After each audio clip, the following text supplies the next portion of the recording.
한국 없이는 AI의 미래가 없습니다. 2025년 1월 샌프란시스코 모스콘 센터 오픈AI CEO 샘 올트먼이 무대 위에서 던진 이 한 문장에 3,000명이 넘는 글로벌 IT 리더들이 숨을 멈췄습니다. 실리콘밸리에서 20년 넘게 메모리 반도체는 범용품이라고 가르쳐온 그 자리에서 AI 혁명의 최전선에 선 남자가 한국을 지목한 겁니다. 회장 뒷줄에 앉아있던 한 미국 반도체 기업 임원은 황급히 노트북을 열었습니다. 옆자리 벤처 캐피탈 파트너는 휴대폰으로 누군가에게 긴급 메시지를 보내기 시작했습니다. 무대 왼편, 언론석에서는 카메라 셔터 소리가 폭포처럼 쏟아졌습니다. 하지만 그 자리에 모인 누구도 몰랐습니다. 이 발언이 나오기 90일 전 미국 서부 해안의 한 데이터 센터 건설 현장에서 5천억 달러짜리 프로젝트가 멈춰섰다는 사실을, 그로부터 60일 전 마이크로소프트와 구글의 AI 서비스 대기자 명단이 300만 명을 돌파했다는 사실을, 그리고 단 30일 전 워싱턴 DC 한 비공개 회의실에서 미국 상무부 장관이 우리에겐 대안이 없다고 시인했다는 사실을, 저는 그 90일을 처음부터 끝까지 지켜봤습니다. 2024년 10월 저는 실리콘밸리 테크 전문 기자로서 스타게이트 프로젝트 취재를 시작했습니다. 오픈AI, 소프트뱅크, 오라클이 손잡고 발표한 이 프로젝트는 미국 전역의 AI 데이터 센터를 건설하겠다는 인류 역사상 최대 규모의 민간 인프라 투자였습니다. 총액 5천억 달러, 한화로 약 700조 원. 미국 연방정부 1년 예산의 7분의 1에 맞먹는 돈이었습니다. 이건 단순한 사업이 아닙니다. 미국이 AI 패권을 지키느냐 마느냐의 문제입니다. 발표회장에서 한 백악관 고위 관계자가 제게 귀띔했습니다. 중국을 10년 앞서 나가려면 지금 당장 시작해야 합니다. 그런데 문제가 하나 있었습니다. HBM, 고대역폭 메모리. AI 연산에 필수적인 이 반도체를 안정적으로 공급할 수 있는 기업이 전 세계에 딱 두 곳뿐이었습니다. 대한민국의 삼성전자와 SK하이닉스. 초기 기획회의에서 이 사실이 거론되자 한 실리콘밸리 벤처 캐피탈 대표는 코웃음을 쳤습니다. 한국 기업들? 그냥 주문만 넣으면 됩니다. 우리가 돈 주는 쪽 아닙니까? 회의실 안에서 웃음이 터졌습니다. 20년간 이어진 공급망 관행이었습니다. 미국이 설계하고 명령하면 아시아가 생산하고 납품한다. 그게 규칙이었습니다. 하지만 2024년 11월 첫 번째 균열이 나타났습니다. 텍사스주 오스틴 외곽 스타게이트 1호 데이터 센터 건설 현장. 착공 예정일을 일주일 앞두고 주 계약업체로부터 긴급 연락이 왔습니다. HBM 납품이 지연되고 있습니다. 공급업체 측에서 물량 확보가 불가능하다고 합니다. 공급업체는 마이크론이었습니다.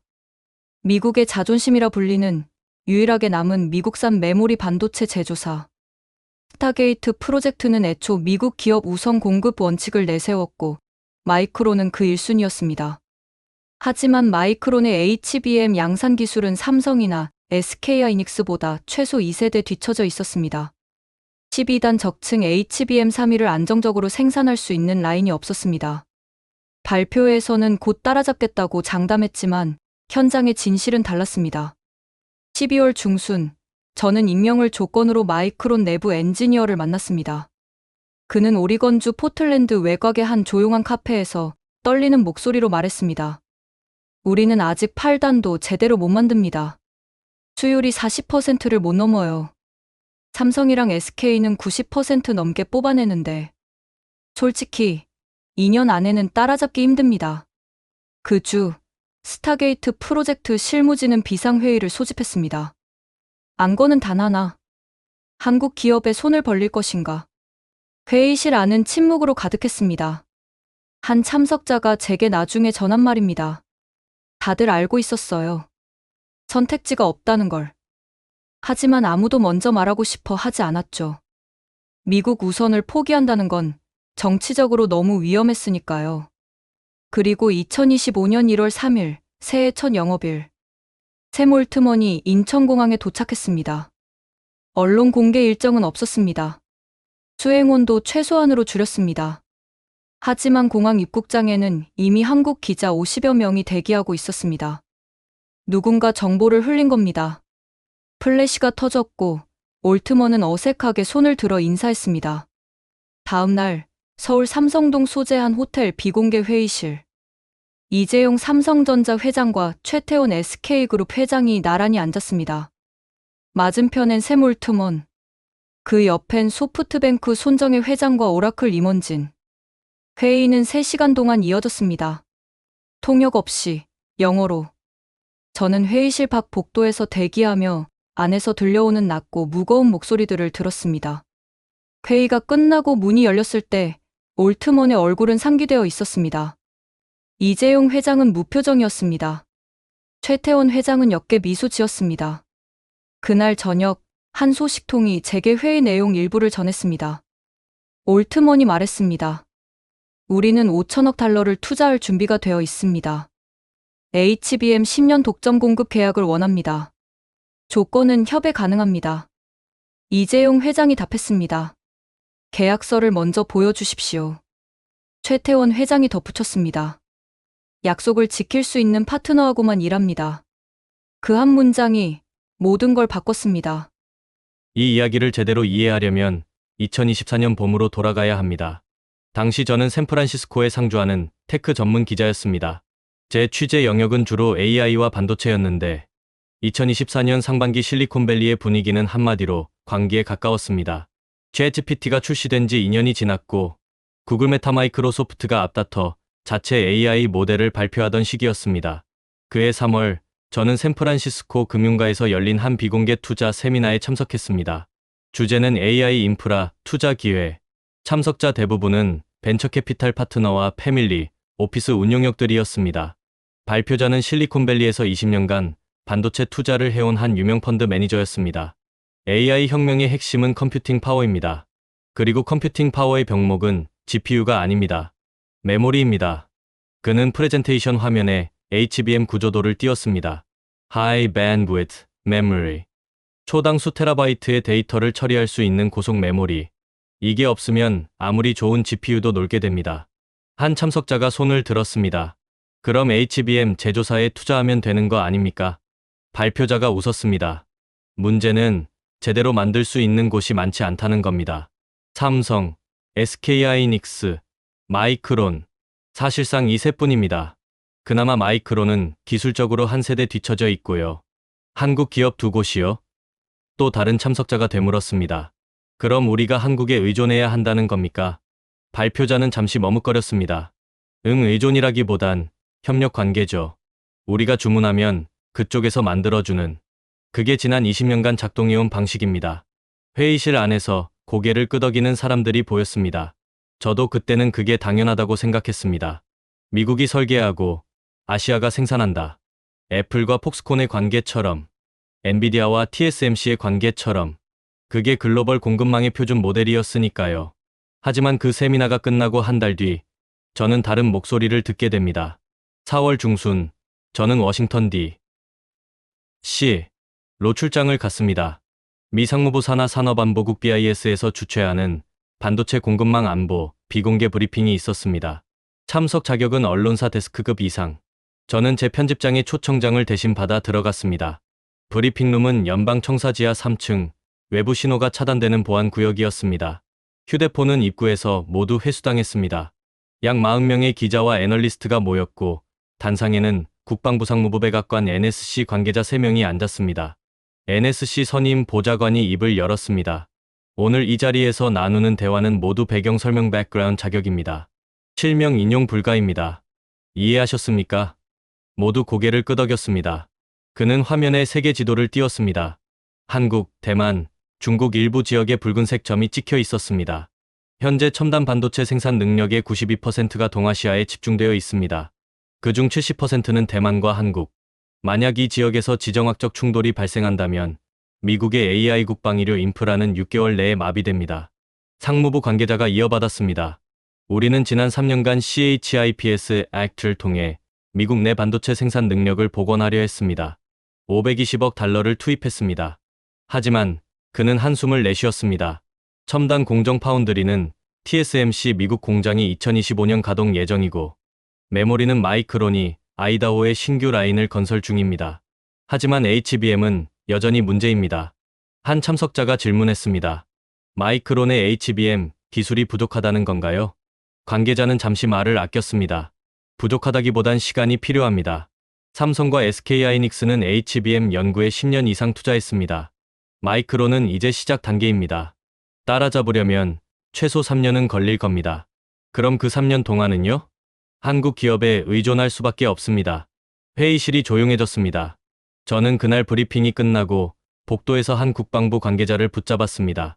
배경 설명 조건으로 짧은 인터뷰를 요청했습니다. 솔직히 말씀드리면 그는 주변을 살피며 목소리를 낮췄습니다. 우리는 한국을 파트너라고 생각하지 의존 대상이라고 생각하지 않았습니다. 우리가 돈을 내면 그쪽에서 물건을 만들어주는 그런 관계예요. 그런데 이번에 보니까 선택지가 우리한테 없더군요. 그게 좀 불편합니다. 불편하다는 게 어떤 의미인가요? 글쎄요. 협상 테이블에서 우리가 항상 우위를 점해왔는데 이번엔 좀 다르다는 거죠. 상대가 no라고 하면 우리가 할 수 있는 게 별로 없습니다. 그 말이 제 머릿속에 남았습니다. 5월 말 저는 다시 샌프란시스코로 돌아왔습니다. 그리고 6월 초 스타게이트 프로젝트 발표가 터졌습니다. 발표회는 팔로알토 소재 오픈 AI 본사 대강당에서 열렸습니다. 샘 올트먼이 무대 중앙에 섰고 그 옆엔 소프트뱅크 손정혜 회장과 오라클 레리 앨리슨 창업자가 나란히 앉았습니다. 역대급 라인업이었습니다. 오늘 우리는 인류 역사상 가장 큰 민간 인프라 투자를 발표합니다. 올트먼의 목소리는 차분했지만 단어 하나하나에 무게가 실렸습니다. 스타게이트 프로젝트, 총 투자액 5천억 달러, 미국 전역 20개 주에 AI 데이터 센터를 건설합니다. 10년 내에 100만 개의 GPU 클러스터를 가동할 것입니다. 회장은 박수로 가득 찼습니다. 저는 앞줄에서 노트북을 두드리며 속보를 송고했습니다. 오픈 AI 소프트뱅크 오라클 5천억 불 AI 인프라 투자 발표. 질의응답 시간. 한 기자가 손을 들었습니다. HBM 공급은 어떻게 확보하실 계획입니까? 올트먼이 미소 지었습니다. 미국 기업 우선 공급 원칙을 따를 것입니다. 마이크론과 긴밀히 협력하고 있습니다. 손정혜 회장이 거들었습니다. 기술은 국경을 넘지만 신뢰는 동맹 안에서 자랍니다. 우리는 미국의 기술 주권을 믿습니다. 박수가 다시 터졌습니다. 하지만 저는 그 순간 워싱턴에서 들었던 말이 떠올랐습니다.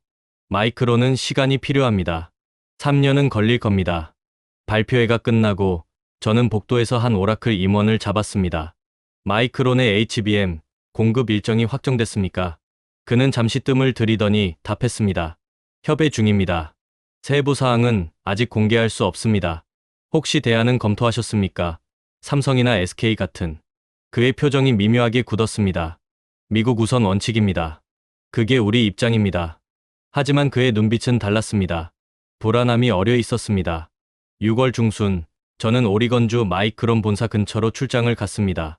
공식 인터뷰는 거절당했지만 현지 업계 관계자 몇 명을 만날 수 있었습니다. 그중 한 명이 익명을 조건으로 입을 열었습니다. 마이크론은 지금 HBM 38단 적층도 수율 50%를 못 넘기고 있어요. 스타게이트가 요구하는 건 12단 HBM 3위입니다. 그건 삼성이랑 SK만 양산 중이에요. 우리는 R&D 단계도 아직 못 끝냈어요. 그럼 납품 약속을 왜 한 겁니까? 정치적 압박이었죠. 백악관이 원했어요. 미국 기업이 해낸다는 걸 보여주고 싶었던 거예요. 하지만 현장 엔지니어들은 다 알아요. 이건 무리수라는 걸. 7월 말, 제 예상이 현실이 되기 시작했습니다. 텍사스주 오스틴. 스타게이트 1호 데이터 센터 건설 현장. 착공 예정일 2024년 8월 15일을 2주 앞두고 프로젝트 매니저로부터 긴급 공지가 떨어졌습니다. HBM 공급 일정 재검토 필요. 착공 잠정 연기. 업계 소식통에 따르면 마이크론이 약속한 물량의 30%도 확보하지 못했다고 합니다. 수율 문제로 양산이 지연되고 있었습니다. 8월 초 오픈AI 내부에서 비상회의가 소집됐습니다. 안건은 명확했습니다. 한국 기업과 접촉할 것인가? 한 임원이 반대했습니다. 지금 우리가 한국에 손을 벌리면 정치적으로 난리 납니다. 백악관이 가만히 있지 않을 겁니다. 하지만 CFO가 반박했습니다. HBM 없이는 데이터 센터가 무용지물입니다. 5천억 달러가 땅에 묻히는 겁니다. 정치와 사업은 다릅니다. 샘 올트먼이 침묵했습니다. 회의는 결론 없이 끝났습니다. 그리고 8월 중순 상황이 더 악화됐습니다. 마이크로소프트와 구글이 각자 진행 중이던 AI 데이터 센터 프로젝트에서도 같은 문제가 터졌습니다. HBM 공급 부족. 엔비디아 H100 GPU는 확보했지만 그걸 제대로 작동시킬 메모리가 없었습니다. 한 MS 관계자가 제게 귀띔했습니다. 우리는 이미 작년부터 SK 하이닉스와 계약했습니다. 그래서 괜찮아요. 하지만 스타게이트는 글쎄요. 그쪽은 정치 때문에 발이 묶인 것 같던데요. 저는 그때 깨달았습니다. 실리콘밸리는 한국을 하청 파트너로 봤지만 실제로는 유일한 공급원이었다는 것을, 그리고 그 사실을 인정하는 순간 협상의 주도권이 바뀐다는 것을. 9월이 되자 업계 전체가 술렁이기 시작했습니다. 스타게이트 지연 소식이 새어나갔고 투자자들이 불안해했습니다. 한 벤처캐피탈은 투자 약속을 철회했습니다. 그리고 9월 말 마침내 올트먼이 움직였습니다. 비공개로 삼성전자와 SK하이닉스에 접촉했습니다. 중개는 소프트뱅크 손정혜 회장이 맡았습니다. 손 회장은 한국 기업들과 오랜 관계를 맺어온 인물이었습니다. 하지만 예상과 달리 한국 측의 반응은 차갑했습니다. 한 업계 소식통이 전한 바에 따르면 삼성 측은 이렇게 답했다고 합니다. 우리는 이미 다른 고객사 물량으로 라인이 가득 차 있습니다. 추가 주문을 받으려면 장기 계약과 선투자 보장이 필요합니다. SK하이닉스도 비슷했습니다. 단기 스팟 계약은 불가능합니다. 우리는 신뢰 기반 장기 파트너십을 원합니다. 올트먼은 당황했습니다. 지난 20년간 미국 기업이 주문하면 아시아 기업이 받아주는 게 관례였습니다. 하지만 이번엔 달랐습니다. 10월 초 저는 서울로 날아갔습니다. 삼성전자와 SK하이닉스 본사 인근에서 취재를 시작했습니다. 한 반도체 업계 관계자를 만났습니다. 그는 강남 한 조용한 카페에서 담담한 목소리로 말했습니다. 미국 기업들은 우리를 하청업체로 봤어요. 20년 동안 주문 넣으면 만들어주는. 그런데 이제 우리가 필수 파트너라는 걸 깨달은 거죠. 근데 태도는 안 바뀌더라고요. 여전히 우리가 갑이라는 식이었어요. 그래서 우리 경영진이 선을 그은 겁니다. 존중 없이는 거래도 없다고. 구체적으로 어떤 태도였습니까? 초기 접촉 때 올트먼 측에서 보낸 제안서에는 가격 물량 납기만 있었어요. 기술 협력이나 공동 R&D 같은 건 한 줄도 없었습니다. 그냥 이만큼 만들어 달라는 주문서였죠. 우리를 공장으로 본 겁니다. 저는 고개를 끄덕였습니다. 그리고 그 순간 이 이야기가 단순한 공급망 이슈가 아니라는 걸 깨달았습니다. 이건 신뢰의 문제였습니다. 존중의 문제였습니다. 그리고 그 신뢰가 무너졌을 때 돈으로도 기술로도 해결할 수 없다는 것. 10월 중순 상황은 더욱 악화되고 있었습니다. 2024년 10월 셋째 주 실리콘밸리에서 이상한 일이 벌어지기 시작했습니다. 저는 그날 아침 링크드인을 스크롤하다가 한 게시물을 발견했습니다. 샌프란시스코 소재 AI 스타트업 CEO가 올린 글이었습니다. 우리 시리즈 B 투자 라운드가 마지막 순간에 철회됐습니다. 이유는 HBM 공급 불확실성. 투자자들이 데이터 센터 인프라 리스크를 우려한다고 합니다. AI 붐이라더니 정작 하드웨어가 발목을 잡네요. 댓글란에는 비슷한 하소연이 줄을 이었습니다. 우리도 같은 이유로 엔비디아 GPU 납품이 6개월 밀렸습니다. 클라우드 비용이 40% 올랐어요. HBM 부족 때문이래요. 저는 그 게시물을 캡처해서 편집장에게 보냈습니다. 이거 취재할 가치 있을 것 같습니다. 편집장의 답장은 간결했습니다. 일주일 안에 기사 써. 그날부터 저는 샌프란시스코 팔로알토 산호세를 돌며 20곳이 넘는 AI 스타트업과 벤처캐피탈을 취재했습니다. 그리고 발견한 건 보이지 않는 공급망 위기가 이미 시작됐다는 사실이었습니다. 10월 25일 저는 팔로알토의 한 AI 헬스케어 스타트업을 방문했습니다. 이 회사는 의료 영상 분석 AI를 개발 중이었고 작년에 시리즈 A로 $3,000만 유치한 유망 기업이었습니다.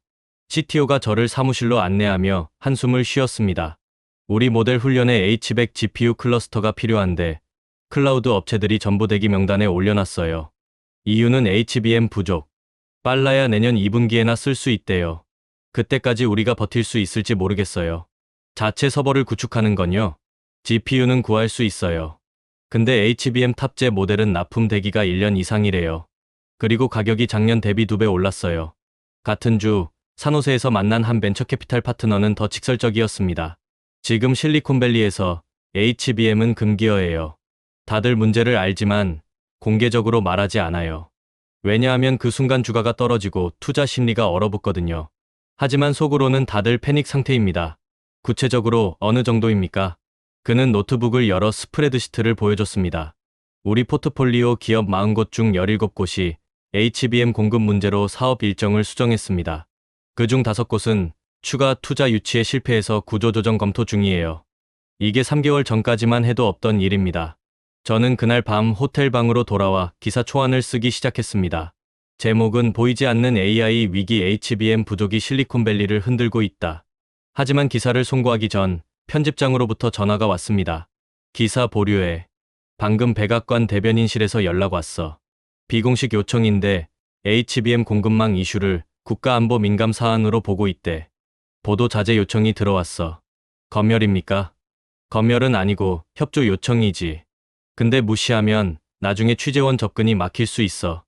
일단 보류하고 좀 더 지켜보자. 저는 억울했지만 따를 수밖에 없었습니다. 하지만 11월 들어서면서 상황은 더 이상 숨길 수 없는 수준이 됐습니다. 11월 8일 워싱턴주 시애틀 외곽 마이크로소프트가 건설 중이던 AI 데이터 센터 현장에서 공사 중단 소식이 터졌습니다. 공식 발표는 기술 사양 재검토였지만 현장 관계자들은 다르게 말했습니다. 한 하청업체 직원이 익명으로 제게 전화를 걸어왔습니다. GPU 렉은 다 설치됐는데 HBM 공급이 안 돼서 가동을 못하고 있어요. 장비가 창고에서 놀고 있습니다. 수억 달러짜리 장비가요. MS는 SK하이닉스와 계약했다고 들었는데요. 했죠. 근데 물량이 부족한가 봐요. 원래 계획보다 30% 적게 들어왔대요. SK도 생산 캐파가 한계가 있나 봅니다. 같은 시기 구글 클라우드도 비슷한 문제를 겪고 있었습니다. 11월 중순 한 구글 내부 직원이 익명 게시판 블라인드에 글을 올렸습니다. 우리 팀이 개발 중인 제미나이 제민의 차기 모델 훈련이 무기한 연기됐습니다. 이유는 컴퓨팅 자원 부족, HBM 확보 실패 때문입니다. 게시물은 삭제됐지만 스크린샷이 트위터와 레딧에 퍼졌습니다. 해시태그가 달리기 시작했습니다. 샵 AI 비어터넥 샵 HBM 시레이스. 하지만 진짜 폭발은 11월 말에 터졌습니다. 11월 28일 추수감사절 연휴 직전 한 익명의 업계 관계자가 테크 뉴스 사이트 더 인포메이션에 제보를 넘겼습니다. 내용은 충격적이었습니다. 스타게이트 프로젝트 1단계 착공이 무기한 연기됐습니다. 마이크론의 HBM 공급 약속이 이행되지 않았고 삼성 SK와의 협상도 난항을 겪고 있습니다. 오픈AI 내부에서는 프로젝트 전면 재검토 목소리가 나오고 있습니다. 기사가 나간 지 2시간 만에 오픈AI 주가 비상장이지만 2차 시장 거래 가격가 12% 급락했습니다. 소프트뱅크 주가도 5% 떨어졌습니다. 샘 올트먼은 급히 트위터에 해명 글을 올렸습니다. 스타게이트는 계획대로 진행 중입니다. 일부 기술 사양 조율 중이며 연내 착공 목표는 유지됩니다. 하지만 시장은 믿지 않았습니다. 그날 저녁 저는 샌프란시스코 금융가 한바에서 벤처캐피탈 파트너 3명을 만났습니다. 비공식 술자리였지만 모두의 얼굴은 어두웠습니다. 한 파트너가 와인잔을 비우며 말했습니다. 이거 진짜 큰일 날 수도 있어요. AI 붐이 꺼지는 거 아니냐는 얘기가 나오고 있어요. 하드웨어 공급이 안 되면 아무리 좋은 알고리즘도 소용없거든요. 다른 파트너가 거들었습니다. 근데 우습지 않아요. 미국이 AI를 발명하고 엔비디아가 GPU를 만들고 오픈AI가 모델을 훈련시키는데 정작 메모리는 한국 없이 못 돌아가잖아요. 이게 말이 됩니까? 그럼 어떻게 해야 하는데요? 한국한테 고개 숙여야죠. 근데 그게 자존심 상하나 봐요. 특히 워싱턴이. 저는 그 대화를 녹음하지 않았지만 노트에 적어뒀습니다. 12월 초 상황은 정치 이슈로 비화됐습니다. 미국 하원과학기술위원회에서 긴급 청문회가 소집됐습니다. 주제는 AI 인프라 공급망 안보. 증인으로는 상무부 장관, 엔비디아 CEO, 마이크론 CEO가 출석했습니다. 공화당 의원 한 명이 마이크론 CEO를 압박했습니다. 귀사는 지난 3년간 CHIPS 액트로 60억 달러의 보조금을 받았습니다. 그런데 HBM 양산도 못하고 있습니다. 이게 납세자한테 어떻게 설명하실 겁니까? 마이크론 CEO는 땀을 닦으며 답했습니다. 우리는 최선을 다하고 있습니다. HBM은 극도로 복잡한 기술이며 삼성과 SK도 10년 이상 투자해서 성공한 겁니다. 우리는 3년 안에 따라잡을 계획입니다. 3년이면 너무 늦습니다. 그동안 우리는 한국에 의존하라는 겁니까? 현실적으로 단기적으로는 협력이 필요합니다. 회의장이 술렁였습니다. 민주당 의원이 상무부 장관에게 질문했습니다.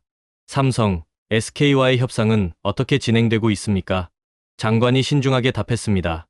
우리는 동맹국과의 협력을 중시합니다. 한국은 중요한 파트너입니다.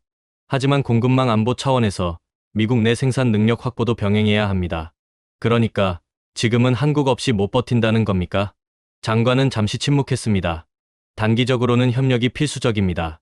그 장면이 저녁 뉴스에 나갔고 소셜미디어가 폭발했습니다. 트위터에서는 샵AIWSOutCore의 해시태그가 트렌드 1위에 올랐습니다. 내용은 양극단으로 갈렸습니다. 한쪽에서는 한국에 의존하는 건 국가 안보 위협이다. 자체 생산 능력을 확보해야 한다는 목소리. 다른 쪽에서는 한국은 우리 동맹이다. 협력은 당연하다. 오히려 존중하지 않은 게 문제다는 반론. 그리고 그 사이 한국 네티즌들의 댓글이 영어로 달리기 시작했습니다. 20년 동안 우릴 하청업체 취급하더니 이제 와서 파트너래. 존중은 공짜가 아닙니다. 기술은 시혜가 아니라 거래입니다. 저는 그날 밤 서울에 있는 한반도체 업계 관계자에게 전화를 걸었습니다. 시차 때문에 새벽이었지만 그는 받았습니다. 요즘 미국 분위기 어때요? 그가 물었습니다. 혼란스럽습니다. 일부는 화내고, 일부는 당황하고, 일부는 한국을 비난합니다. 비난요? 우리가 뭘 잘못했는데요? 공급을 안 해준다고요. 그가 웃었습니다. 비웃음이 아니라 허탈한 웃음이었습니다. 우리가 공급을 거부한 게 아니에요. 우리는 조건을 제시한 거예요. 장기 계약, 선투자 보장, 기술 협력. 그게 그렇게 무리한 요구입니까? 근데 미국 측은 여전히 우리가 주문하면 너희가 만들어라 식이었어요. 그래서 우리가 no라고 한 겁니다. 그럼 지금 협상은 어떻게 되고 있습니까? 올트먼이 직접 움직이기 시작했어요. 태도가 달라졌어요. 이제야 진지하게 대화하려고 하더라고요. 언제쯤 합의가 날 것 같습니까? 글쎄요. 그건 그쪽이 얼마나 진심인지에 달렸죠. 전화를 끊고 저는 창밖을 내다봤습니다. 샌프란시스코 베이가 어둠 속에 반짝이고 있었습니다. 그리고 그 순간 저는 깨달았습니다. 이 싸움은 기술 싸움이 아니라 자존심 싸움이라는 것을. 미국은 우리가 주도권을 쥐어야 한다고 믿었고 한국은 우리도 존중받아야 한다고 주장했습니다. 그리고 그 간극이 5천억 달러짜리 프로젝트를 멈춰 세웠습니다. 12월 중순 도미노가 본격적으로 무너지기 시작했습니다. 첫 번째 도미노 실리콘밸리 AI 스타트업 투자 동결. 벤처캐피탈 시장 분석 업체 피치북 패치버크에 따르면 2024년 12월 AI 분야 투자액은 전월 대비 38% 급감했습니다. 이유는 명확했습니다. HBM 공급 불확실성으로 인한 사업 리스크. 한 VC 파트너가 제게 말했습니다. 지금 AI 스타트업에 투자하는 건 집 없이 가구 사는 거나 마찬가지예요. 인프라가 없는데 서비스를 어떻게 굴립니까? 두 번째 도미노 데이터 센터 건설 중단. 텍사스 애리조나 네바다 등지에서 진행 중이던 10개 이상의 데이터 센터 건설 프로젝트가 일시 중단됐습니다. 총 투자액만 800억 달러. 건설 인력 1만 2천 명이 대기 상태로 전환됐습니다. 애리조나주 피닉스의 한 건설 현장 감독이 제게 전화를 걸어왔습니다. 우리 인부들한테 뭐라고 설명해야 합니까? HBM이 뭔지도 모르는 사람들한테 반도체 공급 문제로 일자리가 날아갔다고 말해야 합니까? 세 번째 도미노 클라우드 서비스 가격 폭등. AWS MS 애저 구글 클라우드가 일제히 AI 연산 서비스 가격을 인상했습니다. 평균 35%. 이유는 공급 제약으로 인한 비용 증가. 한 AI 스타트업 창업자가 분노해 찬 트윗을 올렸습니다. 작년엔 AI 민주화를 외치더니 올해는 가격을 올려서 중소 스타트업을 죽이네요. 이게 혁명입니까? 독점입니까? 네 번째 도미노 소비자 AI 서비스 대기 명단 폭증. ChatGPT 플러스, 구글 제미니 애드밴스드, MS Copilot Pro. 유료 구독 서비스들의 신규 가입이 잠정 중단됐습니다. 대기 명단에 오른 사용자가 300만 명을 넘어섰습니다. 한 사용자가 레딧에 올린 글이 바이럴됐습니다. AI가 세상을 바꿀 거라더니 정작 쓰고 싶어도 못 쓰게 하네요. 이게 뭡니까? 그리고 12월 셋째 주, 가장 큰 도미노가 무너졌습니다. 12월 18일, 오픈 AI 내부 전 직원 회의. 샘 올트먼이 직원들 앞에 섰습니다. 그의 얼굴은 지쳐 있었습니다. 여러분, 솔직히 말씀드리겠습니다. 스타게이트 프로젝트는 현재 심각한 도전에 직면해 있습니다. HBM 공급 문제가 예상보다 복잡합니다. 우리는 모든 옵션을 검토 중입니다. 한 직원이 손을 들었습니다. 한국 기업들과는 어떻게 되고 있습니까? 올트먼이 한숨을 쉬었습니다. 협상 중입니다. 하지만 쉽지 않습니다. 우리가 생각했던 것보다 상대방의 입장이 단단합니다. 회의가 끝난 뒤 한 직원이 익명으로 회의 내용을 트위터에 올렸습니다. 그날 밤 샵스타게팅 크레시스가 트렌드에 올랐습니다. 저는 그날 밤 호텔 방에서 기사를 마무리했습니다. 제목은 HBM 위기, 실리콘밸리의 오만함이 자초한 재앙. 편집장은 이번엔 보류하라고 하지 않았습니다. 게재해. 이젠 숨길 수 없어. 기사는 다음날 아침 일면에 실렸습니다. 그리고 그날 오후 샘 올트먼이 인천행 비행기에 올랐습니다. 이번엔 비공개가 아니었습니다. 공식 일정이었습니다. 목적지 서울. 만날 사람 이재용, 최태원. 목적 생존. 2025년 1월 3일 오후 2시 30분 인천국제공항 1터미널. 저는 입국장 맞은편 카페에 앉아 있었습니다. 손에는 아메리카노, 앞에는 노트북. 화면에는 올트먼의 비행 추적 정보가 떠 있었습니다. 샌프란시스코파 인천시행 대한항공 K202편. 도착 예정 시간까지 15분. 제 옆 테이블에는 한국 기자 78명이 카메라 장비를 챙기고 있었습니다. 누군가 정보를 흘렸습니다. 올트먼 측은 비공개를 원했지만 한국 측 누군가가 의도적으로 언론에 제보한 겁니다. 옆자리 한 기자가 동료에게 말했습니다. 이번엔 다르대. 올트먼이 직접 왔다는 건 진짜 급한 거야. 삼성 SK가 조건 내걸었나? 당연하지. 이재용 회장이 직접 만난다잖아. 그냥 주문 넣으러 오는 거면 부회장급이 받았겠지. 저는 커피를 한 모금 마시며 생각했습니다. 균열이 시작됐구나. 오후 2시 47분 올트먼이 입국장에 나타났습니다. 회색 후드티에 청바지. 실리콘밸리 CEO 특유의 캐주얼한 차림이었지만 얼굴은 피곤해 보였습니다. 수행원은 단 2명. 비서 1명, 법률 자문 1명. 플래시가 터졌습니다. 올트먼은 잠시 당황한 표정을 지었지만 곧 손을 들어 인사했습니다. 마이크를 든 기자가 다가갔습니다. 올트먼 대표님, 이번 방한 목적이 무엇입니까? 올트먼이 짧게 답했습니다. 파트너들과의 중요한 미팅이 있습니다. 삼성, SK와 HBM 공급 계약 논의입니까? 세부 사항은 말씀드릴 수 없습니다. 그는 서둘러 공항을 빠져나갔습니다. 대기 중이던 검은색 제네시스 GV80에 올라탔습니다.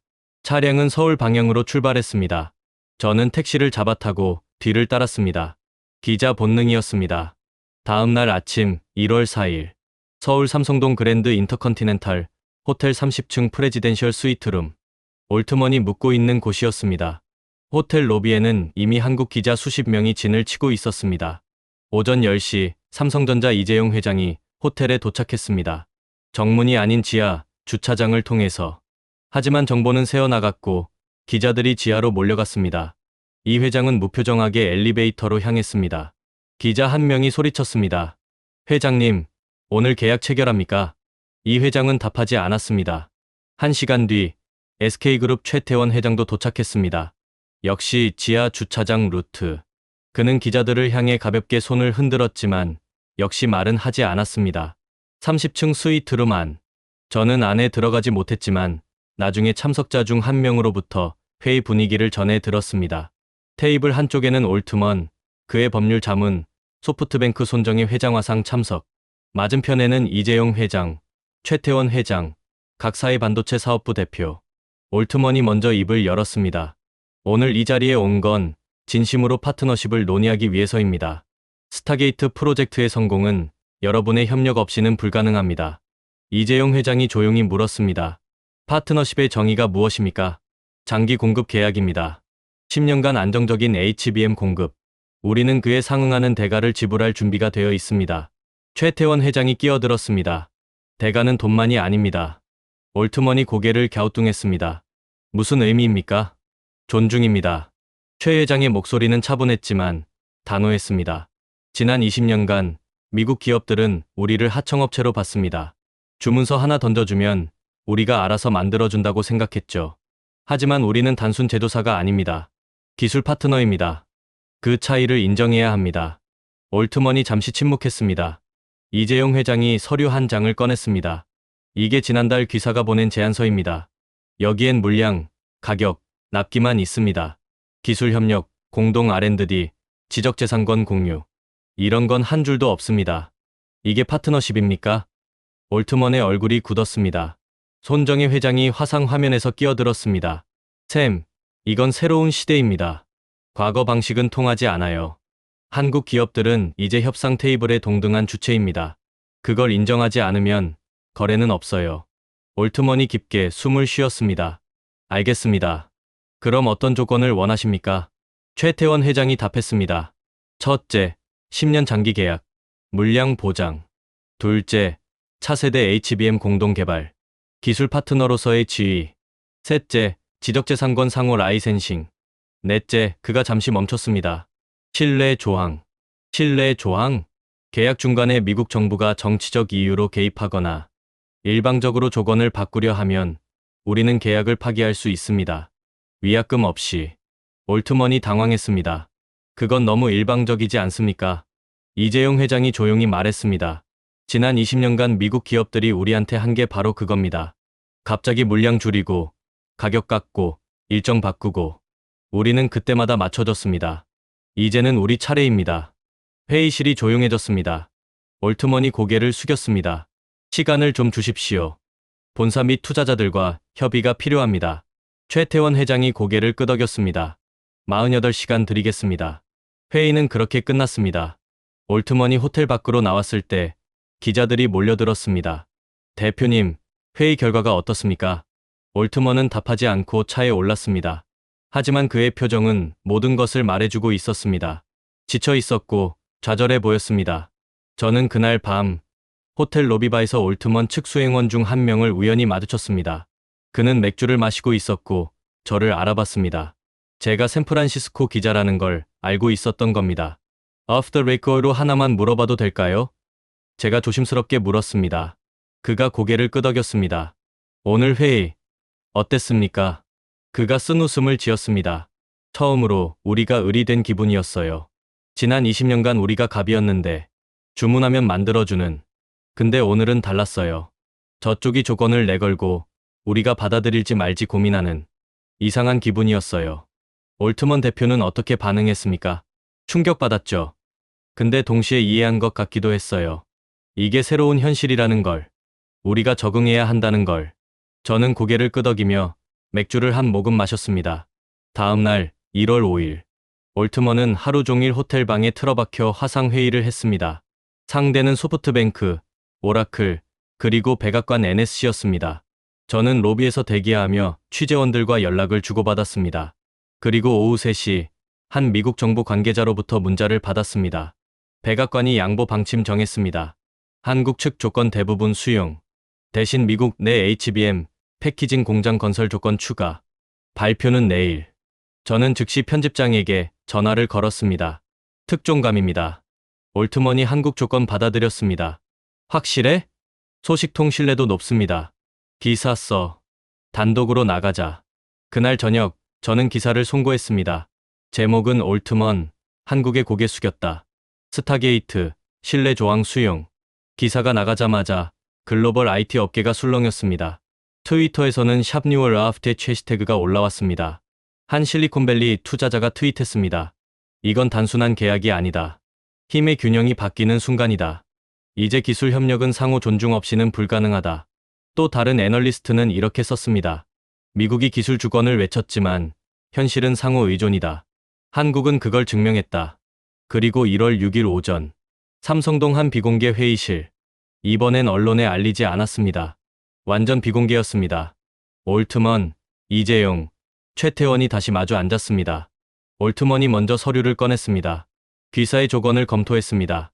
10년 장기 계약, 공동 R&D, 지적재산권 상호 라이센싱, 신뢰 조항. 모두 수용합니다.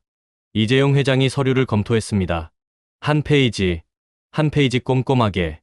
5분이 흘렀습니다. 그가 고개를 들었습니다. 한 가지 더 추가하고 싶습니다. 올트먼이 긴장했습니다. 무엇입니까? 미국 내 HBM 패키징 공장 건설. 우리가 합작으로 진행하겠습니다. 기술 이전이 아니라 공동 운영. 올트먼이 눈을 반짝였습니다. 그건 우리한테도 좋은 제안입니다. 최태원 회장이 덧붙였습니다. 그리고 협력사도 함께 갑니다. 저스템 같은 장비 업체들. 우리만 가는 게 아니라 생태계 전체가 함께 갑니다. 올트먼이 미소 지었습니다. 동의합니다. 이재용 회장이 펜을 꺼냈습니다. 그럼 서명하시죠. 서류에 세 사람의 서명이 차례로 들어갔습니다. 그리고 최태원 회장이 마지막으로 말했습니다. 올트먼 대표님, 한 가지만 기억해 주십시오. 무엇입니까? 약속을 지킬 수 있는 파트너하고만 일합니다. 올트먼이 고개를 끄덕였습니다. 명심하겠습니다. 회의가 끝나고 세 사람은 악수를 나눴습니다. 이번엔 진심이 담긴 악수였습니다. 올트먼이 회의실을 나서며 수행원에게 말했습니다. 보도자료 준비해. 제목은 오픈 AI 삼성 SK 10년 HBM 파트너십 체결로. 1월 7일 아침 공식 발표가 나갔습니다. 전 세계 언론이 일면 톱으로 다뤘습니다. 오픈 AI, 한국과 역사적 계약 AI 공급망 새 시대. 삼성 SK, 미국 AI 인프라의 핵심 파트너로. 스타게이트 프로젝트, 한국 기술 신뢰로 재개. 그리고 그날 한국 증시가 폭발했습니다. 삼성전자 주가 89,000원 94,500원, 6.2% 상승. SK하이닉스 주가 398,000원 427,000원 7.3% 상승. 저스템 주가 12,800원 14,900원 16.4% 상승. 외국인 투자자들이 1.7조 원을 순매수했습니다. 기관도 5,380억 원 샀습니다. 코스피는 사상 최고치 3,565.71을 기록했습니다. 저는 그날 오후 인천공항에서 올트먼을 다시 만났습니다. 그는 샌프란시스코로 돌아가는 길이었습니다. 출국장으로 향하는 올트먼을 붙잡고 짧은 인터뷰를 요청했습니다. 이번 협상에서 가장 중요한 교훈이 뭐였습니까? 올트먼이 잠시 생각하더니 답했습니다. 겸손이요. 우리는 모든 걸 가졌다고 생각했어요. 기술, 자본, 비전. 근데 한 가지를 간과했죠. 파트너에 대한 존중. 그게 없으면 아무것도 이룰 수 없다는 걸 배웠습니다. 한국을 어떻게 보십니까? 더 이상 공급업체가 아닙니다. 동등한 파트너. 아니, 어쩌면 우리보다 한 수 위일지도 모르죠. 그들은 신뢰를 협상 카드로 쓸 줄 아니까요. 그는 미소 지으며 출국장으로 사라졌습니다. 저는 공항 카페에 앉아 노트북을 열었습니다. 마지막 기사를 쓰기 시작했습니다. 제목은 이랬습니다. 5천억 달러가 멈춘 이유 신뢰는 돈으로 살 수 없다. 1월 8일 샌프란시스코 오픈 AI 본사. 올트먼이 돌아온 다음 날이었습니다. 전 직원 회의가 소집됐습니다. 대강당은 500명 넘는 직원들로 가득 찼습니다. 분위기는 묘했습니다. 기대와 불안이 뒤섞여 있었습니다. 올트먼이 무대에 올랐습니다. 그의 얼굴엔 피로가 역력했지만 동시에 안도감도 보였습니다. 여러분, 좋은 소식이 있습니다. 그의 목소리가 스피커를 통해 울려 퍼졌습니다. 삼성전자, SK하이닉스와 10년 장기 HBM 공급 계약을 체결했습니다. 스타게이트 프로젝트는 재개됩니다. 박수가 터졌습니다. 하지만 올트먼은 손을 들어 조용히 시켰습니다. 하지만 이건 단순한 공급 계약이 아닙니다. 우리는 방식을 바꿨습니다. 과거처럼 우리가 주문하면 그쪽이 만들어주는 관계가 아닙니다. 이제는 동등한 파트너십입니다. 기술 공유, 공동 개발, 상호 존중. 이게 새로운 기준입니다. 한 직원이 손을 들었습니다. 구체적으로 어떤 조건입니까? 올트먼이 화면에 계약 주요 조항을 띄웠습니다. 첫째, 10년 장기 공급 계약, 연간 HBM 물량 보장. 둘째, 차세대 HBM 공동 연구 개발. 우리 AI 기술과 그들의 반도체 기술 융합. 셋째, 지적재산권 상호 라이센싱. 특허, 공유. 넷째, 미국 내 합작 패키징 공장 건설.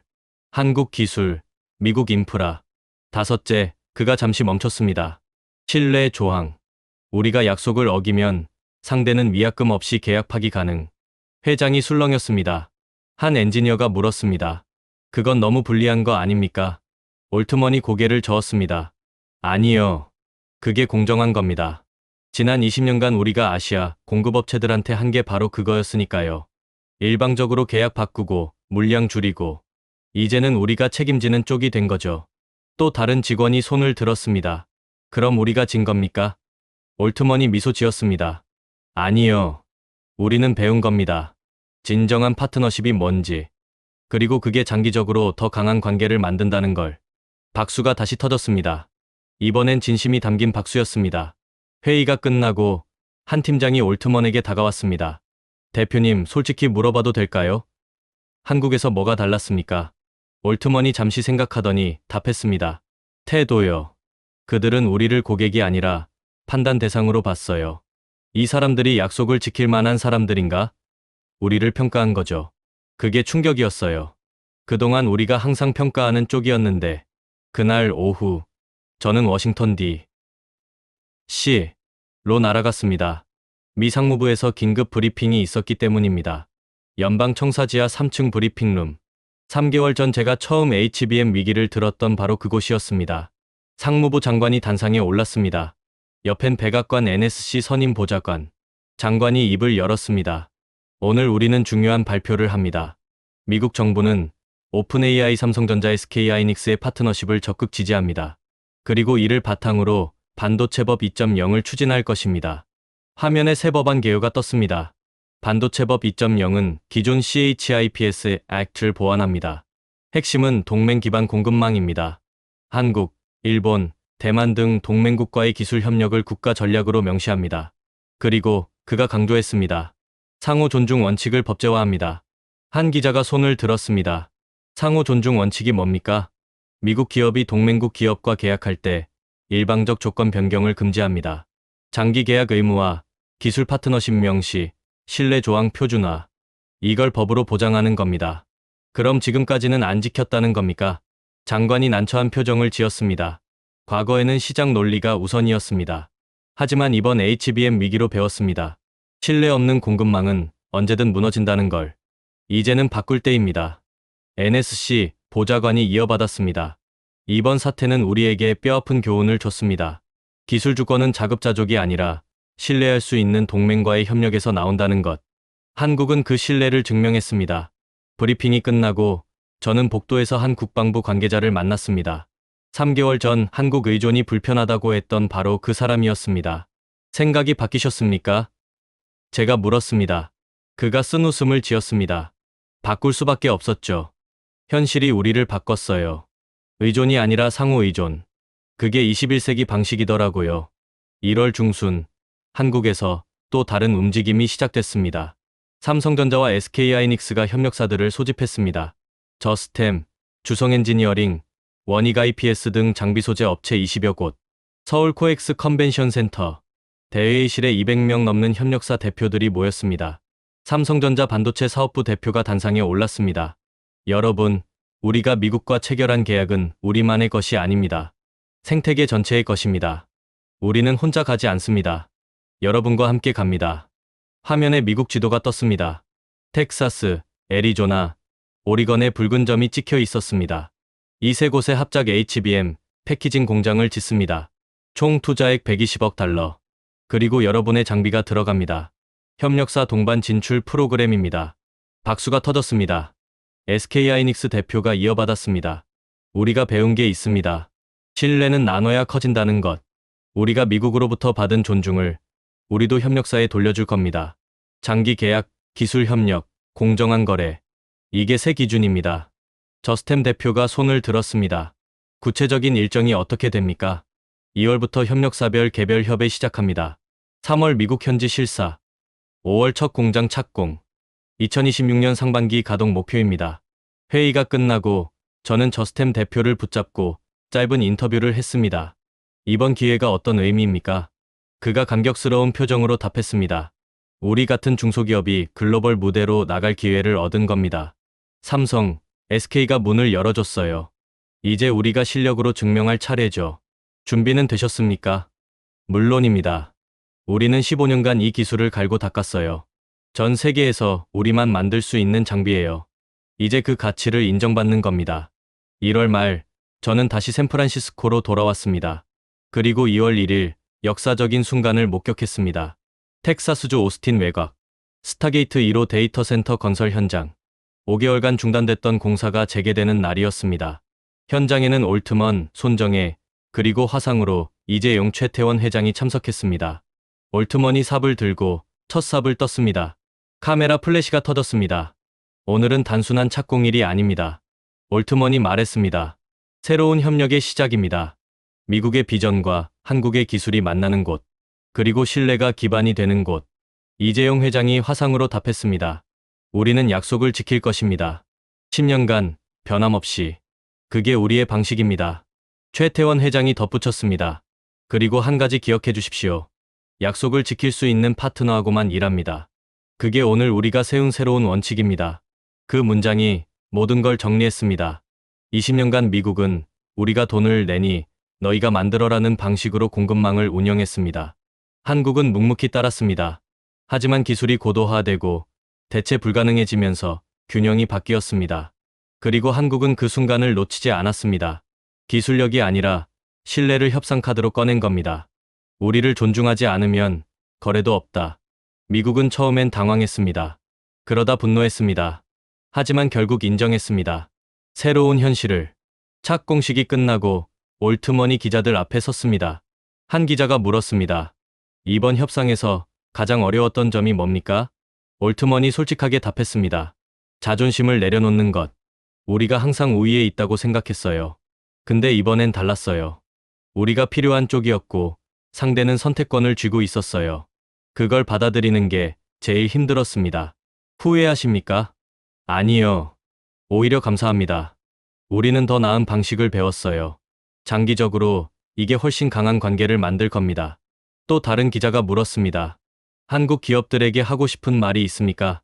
올트머니 잠시 생각하더니 카메라를 똑바로 보며 말했습니다. 감사합니다. 그리고 존경합니다. 여러분은 우리에게 중요한 교훈을 가르쳐줬습니다. 기술은 신뢰 위에 서야 한다는 것, 그리고 신뢰는 존중에서 나온다는 것. 우리는 그걸 잊지 않겠습니다. 그 장면이 전 세계로 송출됐습니다. 한국에서는 저녁 뉴스톱으로 나갔습니다. 앵커가 말했습니다. 실리콘밸리가 한국에 고개 숙인 역사적인 순간입니다. 소셜미디어에서는 샵트라스메디앵커의 해시태그가 트렌드에 올랐습니다.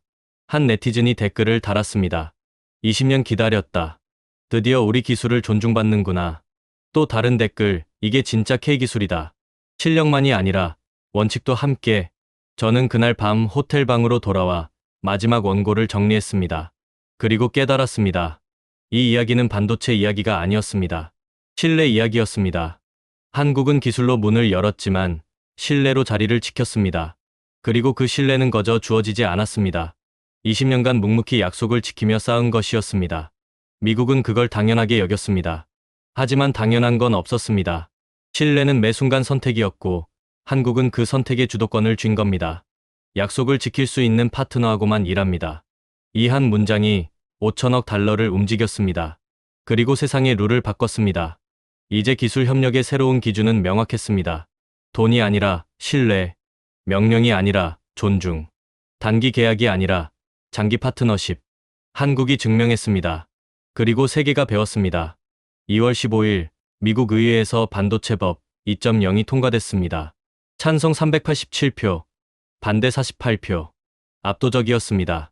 법안 전문 제안에는 이렇게 적혀 있었습니다. 기술 동맹은 상호 신뢰 위에 세워진다. 미국은 동맹국을 공급업체가 아닌 파트너로 대우한다. 이것이 21세기 기술 주권의 기반이다. 그날 밤 워싱턴의 한 바에서 상원의원 한 명을 만났습니다. 그는 법안을 공동 발의한 사람이었습니다. 솔직히 말하면 그가 위스키를 홀짝이며 말했습니다. 우리는 한국한테 혼났어요. 제대로. 근데 필요한 교훈이었어요. 우리가 너무 오만했거든요. 이제 바뀔 거라고 보십니까? 바뀔 수밖에 없죠. 현실이 우리를 바꿨어요. 그리고 솔직히 더 나은 방향이에요. 신뢰 기반 파트너십이 훨씬 지속 가능하니까요. 저는 고개를 끄덕이며 잔을 비웠습니다. 그리고 생각했습니다. 이 이야기의 진짜 승자는 한국도 미국도 아니라고. 신뢰였습니다. 신뢰가 이겼습니다. 오만을 이겼고 단기 이익을 이겼고 정치를 이겼습니다. 그리고 그 신뢰가 새로운 시대를 열었습니다. 6개월 뒤 2025년 7월 저는 다시 텍사스 오스틴에 와 있었습니다. 스타게이트 1호 데이터 센터가 이제 거의 완성 단계에 접어들었기 때문입니다. 건설 현장은 완전히 달라져 있었습니다. 6개월 전 황량했던 부지는 이제 거대한 콘크리트 건물들로 가득했습니다. 냉각 타워, 전력 시설, 그리고 중앙의 메인 데이터 센터, 동. 현장 관리자가 저를 안내하며 설명했습니다. 저기 보이는 건물이 HBM 패키징 동입니다. 한국 기술진이 직접 설계했어요. 삼성과 SK 엔지니어들이 3개월간 상주하면서 만들었죠. 지금도 있습니까? 네. 20명 정도 남아서 가동 준비하고 있어요. 그리고 저스템 같은 협력사 직원들도 15명쯤 와 있어요. 다들 놀라워해요. 미국에서 이렇게 빨리 일이 진행되는 게 신기하다고. 저는 웃었습니다. 예전 같았으면 어땠을까요? 솔직히 1년은 더 걸렸을 겁니다. 한국 측이 단기 계약 조건으로 했으면 중간에 협상 재개하고 지연되고 했을 거예요. 근데 이번엔 10년 계약이잖아요. 다들 주인 의식 갖고 움직여요. 패키징 동 안으로 들어갔습니다. 거대한 클린룸이 펼쳐졌습니다. 흰 방진복 입은 기술자들이 정밀 장비를 설치하고 있었습니다. 한 한국인 엔지니어가 저를 알아보고 다가왔습니다. SK하이닉스 직원이었습니다. 기자님, 여기까지 오셨네요. 현장 분위기가 어떻습니까? 좋습니다. 예전이랑 완전 달라요. 미국 직원들이 우릴 진짜 파트너로 대해요. 의견 물어보고 함께 결정하고 상명하달 시기 아니에요. 뭐가 달라지게 만들었다고 보십니까?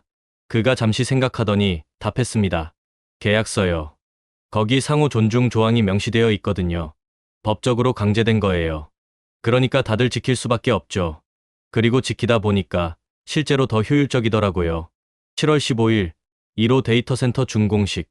오스틴 시내 한 호텔 대연회장. 500명 넘는 하객이 모였습니다. 올트먼, 손정혜, 이재용, 최태원이 단상에 나란히 섰습니다. 올트먼이 먼저 마이크를 잡았습니다. 6개월 전 이 프로젝트는 무기한 중단 위기였습니다. 하지만 우리는 배웠습니다. 그리고 바꿨습니다. 오늘 이 건물은 단순한 데이터 센터가 아닙니다. 새로운 협력의 증거입니다. 이재용 회장이 이어받았습니다. 우리는 10년 약속을 했습니다. 첫 6개월을 지켰습니다. 앞으로 114개월이 남았습니다. 우리는 끝까지 갈 것입니다. 그게 우리의 방식입니다. 최태원 회장이 마무리했습니다. 오늘 우리가 증명한 건 기술이 아닙니다. 신뢰입니다. 신뢰는 계약서로 시작하지만 실천으로 완성됩니다. 우리는 그 실천을 계속할 것입니다. 박수가 터졌습니다.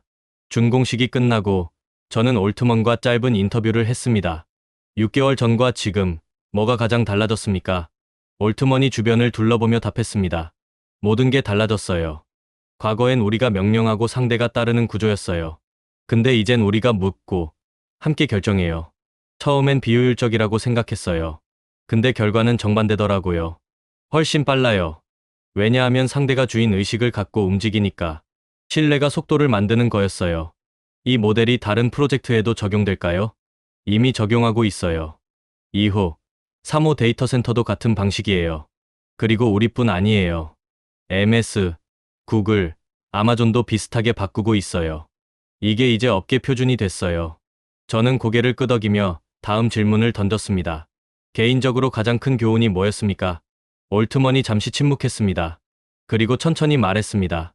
겸손이요. 우리는 최고라고 생각했어요. AI, 기술, 자본. 다 있다고. 근데 한 가지를 몰랐죠. 혼자서는 아무것도 못 만든다는 걸. 파트너가 필요하고 그 파트너를 존중해야 한다는 걸. 한국이 그걸 가르쳐줬어요. 때론 호되게.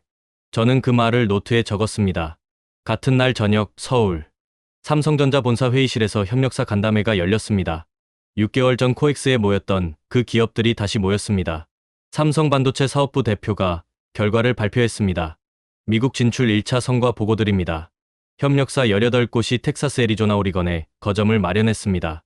현지 고용 창출 1200명, 기술 이전 건수 34건, 합작 법인 설립 9곳.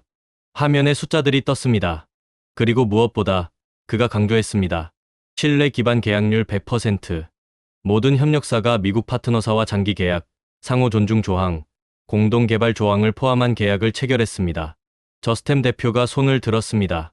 저희는 미국 현지 기업과 합작 법인 만들었습니다. 그쪽에서 먼저 제안했어요. 기술만 파는 게 아니라 함께 개발하자고.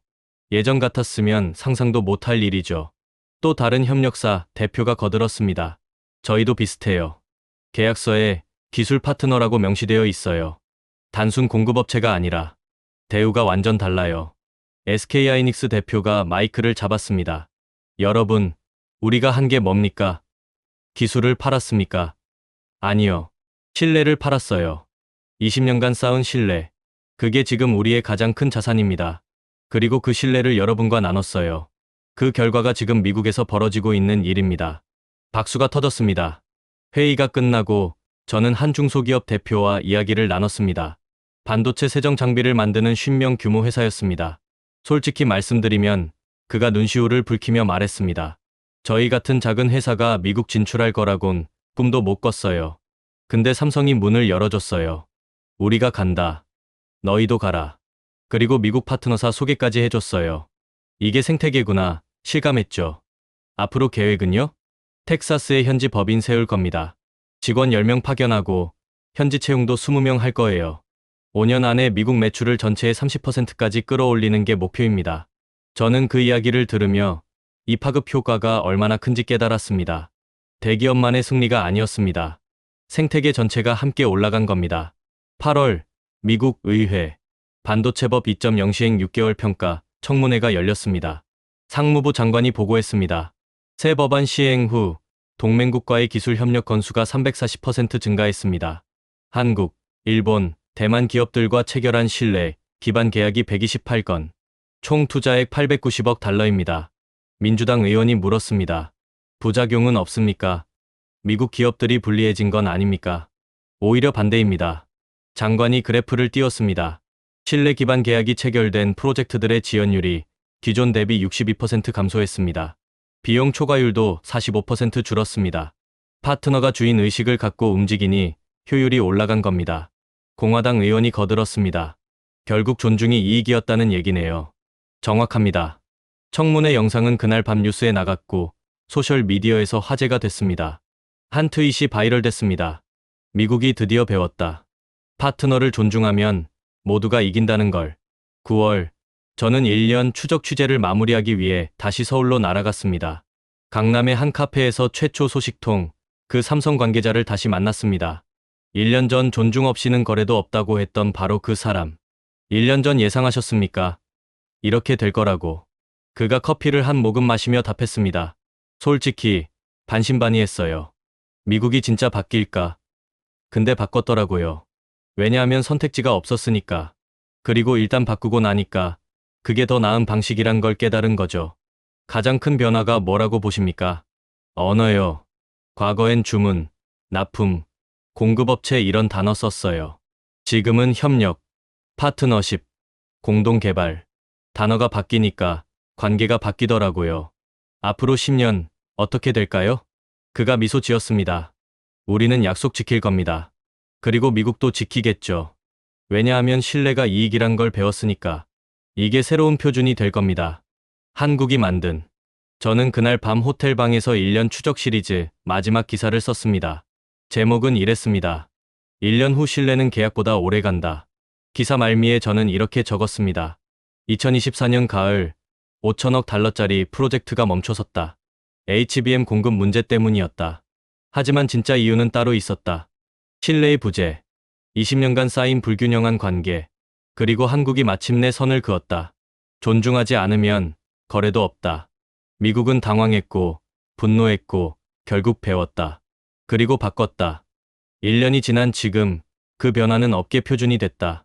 신뢰 기반 계약, 상호 존중 조항, 장기 파트너십.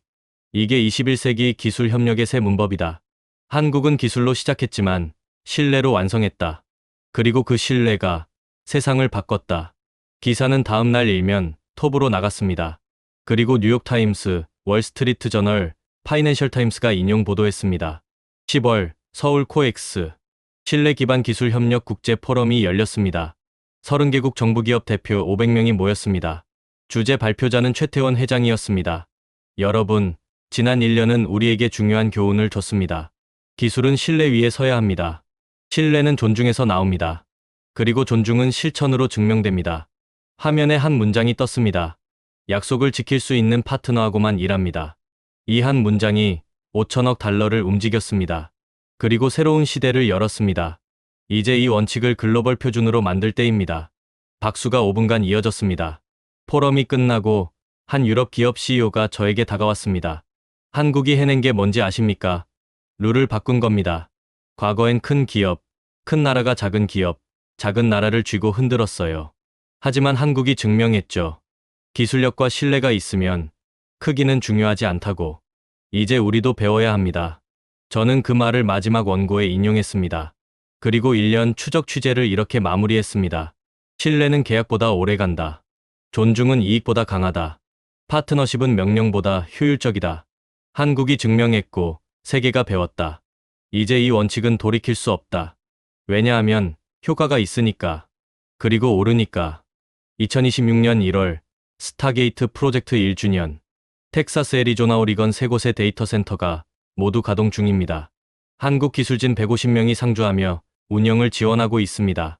협력사 25곳이 미국의 현지 법인을 세웠습니다. 그리고 가장 중요한 것. 10년 계약 첫 12개월. 한 건의 분쟁도 없었습니다. 약속이 지켜지고 있습니다. 삼성전자 주가는 12만 원을 돌파했습니다. SK하이닉스는 50만 원을 넘어섰습니다. 하지만 진짜 가치는 숫자가 아니었습니다. 신뢰였습니다. 20년간 쌓았고, 1년간 증명했고, 10년간 지켜갈 그 신뢰.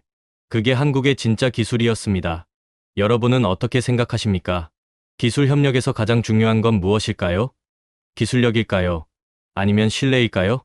그리고 신뢰는 어떻게 만들어질까요? 여러분의 생각을 댓글로 나눠주세요. 그리고 이 이야기가 의미 있었다면 공유 부탁드립니다. 신뢰는 나눌수록 커지니까요. 감사합니다.